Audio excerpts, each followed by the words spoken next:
आजकल जो दानिश्वर लोग हैं, जो दानिशमंद लोग हैं, वो इंटरनेट पर ऑर्डर दे करके चीजों को नहीं मंगाते। मेरे कई बड़े दोस्तों ने जो बहुत पढ़े लिखे हैं, बड़े दानिश्वर हैं, उन्होंने मुझसे कहा सैयद कभी इंटरनेट पर ऑर्डर देकर कोई चीज न मंगाना। मैंने कहा क्यों? कहा सब्सक्राइब कीजिए हमारे चैनल नूर रज़ा को और बेल आइकन को प्रेस कीजिए, जिससे आपको हमारी न्यू वीडियो की नोटिफिकेशन मिलती रहे।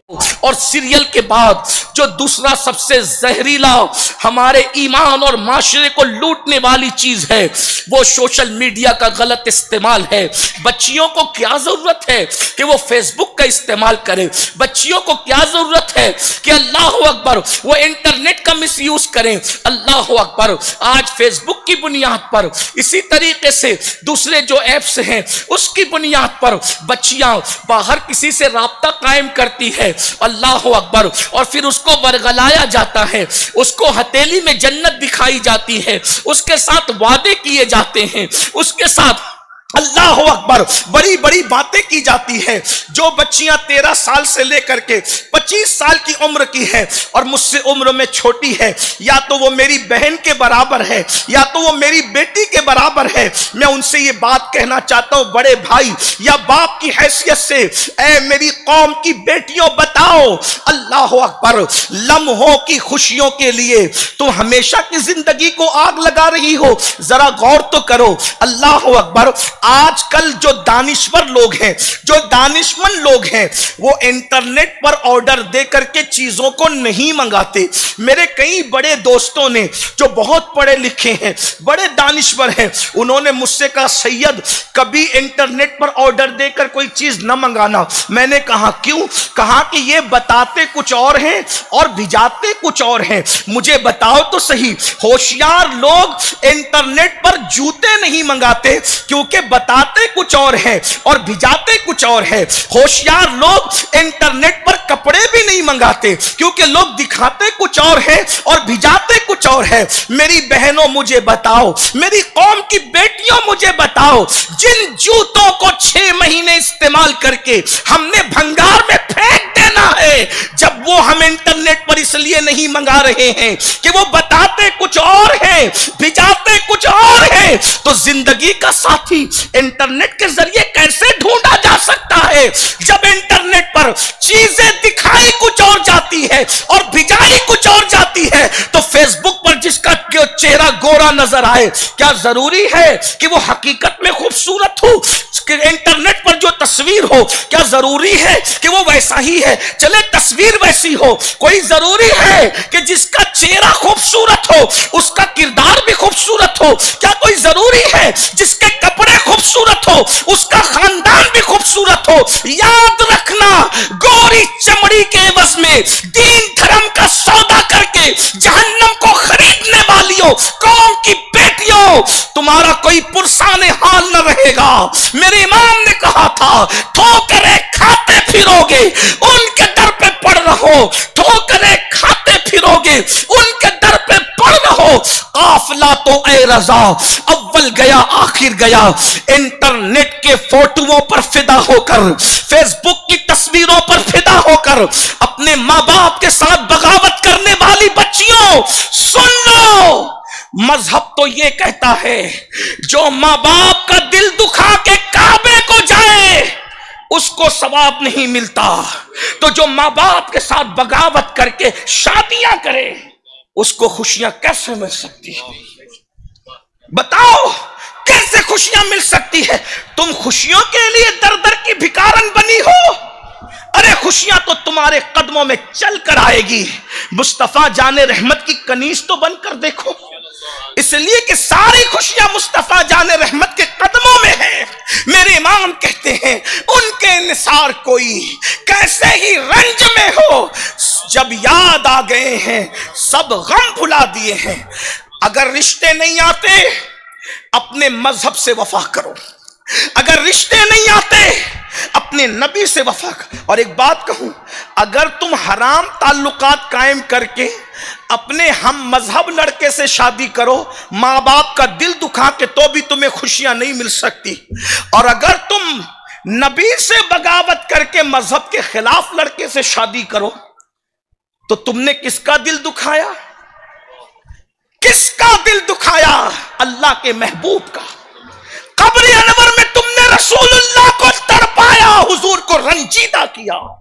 जब कोई मुसलमान की बेटी किसी इस्लाम दुश्मन लड़के के हाथ में हाथ देकर जब गार्डन में फिरती है तो उसके बाप को पता हो या ना हो, रसूलुल्लाह को जरूर पता होता है। इसलिए कि हमारा नबी बेखबर नबी नहीं है, हमारा नबी बाखबर नबी है। जिसकी निगाह से खुदा की जात न छुपी, उसकी निगाह से हमारा और आपका किरदार क्या छुप सकता है? हमारा आपका किरदार कैसे छुप सकता है? ऐ मेरी कौम की बेटी, जरा बता तो सही, तेरे बाप को तेरे पार्क में घूमने की खबर हो या न हो, जब तू किसी काफिर के, किसी मुशरिक के, किसी इस्लाम दुश्मन लड़के के हाथ में हाथ देकर बाइक पर बैठती होगी या पार्क में घूमती होगी या लॉज में अपने जिस्म पर तू उसको कब्जा देती होगी, तो कब्र अनवर में सब्ज गुंबद में रसूलुल्लाह पर क्या गुजरती होगी? हुजूर कितने गमगीन होते होंगे, हुजूर कितने रंजीदा होते होंगे। अल्लाह अकबर। सैयदना फारूक आजम फरमाते हैं कि तुम छोटे से छोटा गुनाह करो तो भी तुम कब्र अनवर में रसूलुल्लाह को रंजीदा करते हो। अल्लाह अकबर। जो उम्मती छोटे से छोटा गुनाह करे वो रसूलुल्लाह को गमगीन और रंजीदा करता है, तो जो कौम की बेटी नबी के दुश्मन को अपने जिस्म पे कब्जा देती होगी या नबी के दुश्मन से दोस्ती करती होगी, उस वक्त रसूलुल्लाह के दिल पे क्या गुजरती होगी? और तुम अपने नबी को रंजीदा करके, अपने नबी को गमगीन करके जिंदगी की खुशियां चाहती हो। और क्या है दुनिया के हालात देख लो, ये वो नालायक और बदतरीन मखलूक है जो तुम्हारी आबरू के साथ खेल करके जब तुम्हारे जिस्म के हुस्न को निचोड़ लेते हैं तो छोड़ करके भाग जाते। ये मंसूबा है इस्लाम दुश्मन ताकतों का पूरी दुनिया में कि मोमिन औरतों के पेट में मुशरिकीन के बच्चे परवरिश पाएं। ये वो भौरों की तरह है जैसे कोई भौरा किसी फूल का रस चूस कर दोबारा फिर उस फूल की तरफ रुख नहीं करता। जब वो इन तितलियों की तरह है जैसे तितलियां फूल चूस करके कभी उन फूलों की तरफ रुख नहीं करती, ऐसे ही चंद दिन तक के तुम्हारे जिस्म के साथ खेलते हैं और बाद में छोड़ करके भाग जाते हैं। फिर ना माँ बाप तुम्हें अपना पाते हैं, ना माशरा तुम्हें अपना पाता है। इसलिए नादान ना बनो। तुम्हारा मजहब सबसे सच्चा मजहब, तुम्हारा मसलक सबसे सच्चा मसलक। हालात आते जाते रहते हैं, हमें पता है, गुर्बत लगी हुई है, परेशानियां लगी हुई है, लेकिन एक बात मैं कहता हूं, किसी को मत देखो, ना आप अपने उलमा को देखो, ना आप अपने कायदीन को देखो, ना आप अपने मशाइख को देखो, ना आप अपने माँ बाप को देखो। हम लोग तुम्हारे साथ गलत कर सकते हैं, कायदीन तुम्हारे साथ गलत कर सकते हैं, तुम्हारे माँ बाप तुम्हारे साथ गलत कर सकते हैं, तुम्हारे उस्ताद तुम्हारे साथ गलत कर सकते हैं। कम से कम अपने नबी का चेहरा देखो, अपने नबी के एहसानात देखो। ये वही तो नबी है मेरी बहनों। तुम किस तरफ जा रही हो? जब लोगों की बेटियां जिंदा दफन की जा रही थी, उस वक्त मेरे नबी ने बेटी की अहमियत बताया और फरमाया, मैं मोहम्मद बेटियों का बाप बनकर दुनिया में आया हूं। जो अपनी बेटी की पैदाइश पर खुशी करेगा और बेटी का अच्छा नाम रखेगा, बेटी की अच्छी परवरिश करेगा और अच्छे घराने में बेटी की शादी कर देगा, ऐसा बाप और मैं मोहम्मद जन्नत में इतने करीब होंगे जैसे ये दो उंगलियां करीब है। जब लोग बेटियों को जिंदा दफन कर रहे थे तब मेरे नबी ने बेटियों की अहमियत बताई। जब लोग अपनी बीबियों को शौहर की चिता पर जिंदा जला रहे थे तब मेरे नबी ने 2 मर्तबा बेवा होने वाली खदीजा को उम्मुल मोमिनीन बना दिया। अर्श जिस पे रश्क करता है वो सैयदा खदीजतुल कुबरा की जात है। अर्श से जिसको अल्लाह का सलाम आता है वो सैयदा खदीजतुल कुबरा की जात है। हमारे नबी ने औरत को कितना बुलंद किया।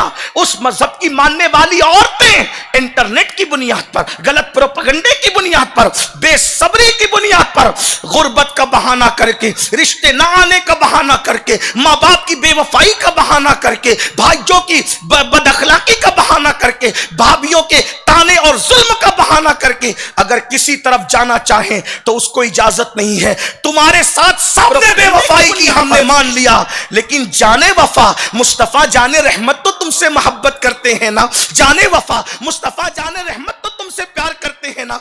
बल्कि आपको बताऊं, मेरे नबी चाहते तो हर दिन अपनी बेटी को नया जोड़ा पहनाते। अरे जब गौसे पाक को रोज नया पहनाया तो सैयदा फातिमा को नया नहीं पहना सकते थे? आका ने अपनी बेटी फातिमा को क्यों नया जोड़ा रोज नहीं पहनाया? अरे नया पहनाना तो दूर की बात, ईद के मौके पर भी अपनी बेटी को नया नहीं दिया। हत्ता के शादी के मौके पर भी जो रसूलुल्लाह ने अपनी बेटी को चादर उड़ाई, ये तारीख का सुनहरी बाब है। मेरी कौम की बेटियों, गुर्बत से घबरा न जाना, गुर्बत से नफरत न करना, मजबूर होकर किसी के हाथ में हाथ न देना, ईमान का सौदा न करना। मुसलमान कितना भी गरीब है लेकिन सारे करोड़पतियों से ज्यादा मालदार है। उसकी वजह यह है किसी के पास माल की दौलत है, हमारे पास ईमान की दौलत है। माल से जन्नत नहीं मिलती, ईमान से जन्नत मिलती है।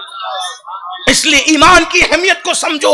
हमारे पास ईमान है, हमसे बड़ा मालदार दुनिया में कोई नहीं है, ईमान से बड़ी दौलत दुनिया में कोई नहीं है। मोमिनों का मर्तबा आम फरिश्तों से बढ़ा दिया गया है।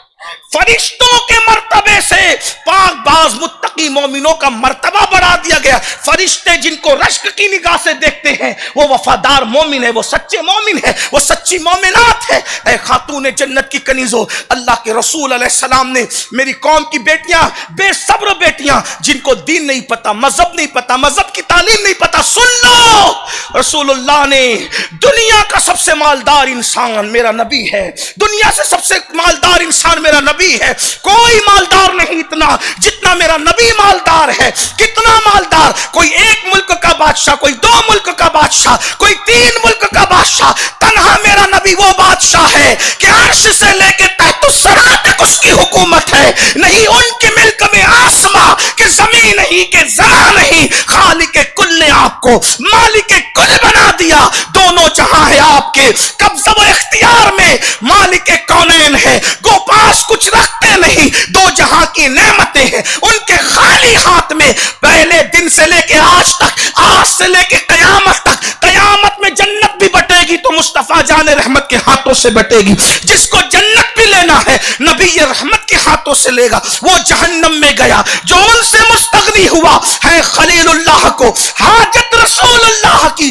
अल्लाह अकबर, मेरे करीम से गर कतरा किसी ने मांगा, दरिया बहा दिए हैं, दुर्बे बहा दिए हैं। आसमां ख्वान, जमी ख्वान, जमाना मेहमान, साहिब खाना लकब किसका है? तेरा तेरा करीम ऐसा मिला कि जिसके खुले हैं हाथ और भरे खजाने। बताओ ऐ मुफलिसों के फिर क्यों तुम्हारा दिल इस्तराब में है? सबसे ज्यादा कायनात में हमारा नबी मालदार है। सुलेमान अलैहिस्सलाम को बादशाहत मिली है, मेरे नबी के सदके में मिली है। जुल्करनैन को बादशाहत मिली है, मेरे नबी के सदके में मिली है। बल्कि जिसको जो नेमत मिली अल्लाह से वो मेरे नबी के सदके में मिली है। मेरे इमाम कहते हैं खल्क के हाकिम हो तुम, रिस्क के कासिम हो तुम, तुमसे मिला जो मिला तुम पे करोड़ों दुरूद। ऐ खातूने जन्नत की कनीजों, मेरी कौम की बेटियों, लेकिन अल्लाह के रसूल जब अपनी सबसे छोटी उम्र की आखिरी शहजादी की शादी करते हैं और अल्लाह अकबर अपने घर के सबसे बेहतरीन फर्द के साथ, हुस्न में सबसे ज्यादा खूबसूरत, नबी के बाद नबी के खानदान में जो था उसे मौला अली कहते हैं। इल्म में सबसे ज्यादा नबी के खानदान में नबी के बाद जो था उसे मौला अली कहते हैं। अल्लाह अकबर। और मर्तबे में नबी के खानदान में नबी के बाद जो सबसे बढ़ करके था उसे मौला अली कहते हैं। खानदान नबुव्वत में यूं मुतलकन तो हम पूरी उम्मत में अफजलुल बशर बाद अल अंबिया सिद्दीक अकबर को मानते हैं, ये हमारा इजमाई अकीदा है। लेकिन खानदान नबुव्वत की बात कर रहा हूं। मेरे नबी ने अपनी शहजादी से कहा था, फातिमा मैंने अपने खानदान के सबसे बेहतरीन फर्द को तेरे लिए चुन लिया है, तेरी मर्जी क्या है। लेकिन मेरा वो उन्वान नहीं, आज सिर्फ मैं अपनी कौम की बेटियों को, बेसब्र बेटियों को, दुनिया परस्त बेटियों को, दुनियादार बेटियों को, आखिरत भूल जाकर के दुनिया पे ईमान और अकीदे का सौदा करने वाली बेटियों को बताना चाहता हूं, ऐ मेरी कौम की बेटियों, सबसे मालदार रसूल ने, जिसका बाबा जन्नत का मालिक, जिसका बाबा आसमान का मालिक, जिसका बाबा जमीनों का मालिक, जिसका बाबा खुदा के खजानों का मालिक, अल्लाह अकबर, जब अपनी शहजादी के निकाह के मौके पर नबी दुपट्टा उड़ाते हैं तो ये तारीख है, रसूलुल्लाह अपनी शहजादी के सर पे जो दुपट्टा उड़ाते हैं उस पर कमोबेश 17 पेवन लगे हुए थे। 17 पेवन वाला दुपट्टा उड़ाकर नबी अपनी शहजादी को, सबसे चहीती बेटी को रुखसत करते हैं। क्यों? अगर आका चाहते तो कायनात का सबसे खूबसूरत लिबास अपनी बेटी को पहनाते, लेकिन बेटी की शादी करते वक्त नबी को अपनी बेटी की फिक्र नहीं थी, बल्कि उम्मत की क़यामत तक की बेटियों की फिक्र थी। रसूलुल्लाह ने अपनी बेटी के सर पर पेवन वाला दुपट्टा उड़ाकर क़यामत तक के गरीब की बेटियों की गुर्बत पर अपनी सुन्नत का पर्दा डाल करके बता दिया, मेरी उम्मत की बेटियों, अगर इतनी गुर्बत आ जाए कि 17 पेवन का दुपट्टा तुझे ओढ़ना पड़े तो मेरी बेटी की सुन्नत समझ करके ओढ़ लेना, इस्लाम के साथ बगावत मत करना। ये दुनिया है, ये दुनिया 2 दिन की है। इस दुनिया में तो कुत्तों को भी सोफे पर सोने का मौका मिलता है। आप देख लो, सीरियलों को देखने वालों, देख लो, इस दुनिया में तो कुत्ते भी सोफे पर सो रहे, सोफे पर कुत्ते भी मर्सिडीज कारों के अंदर घूम रहे हैं। कुत्तों को भी आज लोग, अपने मालदार लोग गद्दों पे लेकर के सो रहे हैं, उनके मुंह चूम रहे। अगर मुंह चुमवाना ही बड़ी फजीलत है, नरम गद्दे ही बड़ी फजीलत है, ये तो कुत्तों को भी आज के दौर में मिल गया। खूब मर्सिडीज कारों में घूमना फजीलत है, ये तो कुत्तों को भी मिल गया। अगर इसी के लिए ईमान का सौदा कर रही हो तो कहां जाओगी?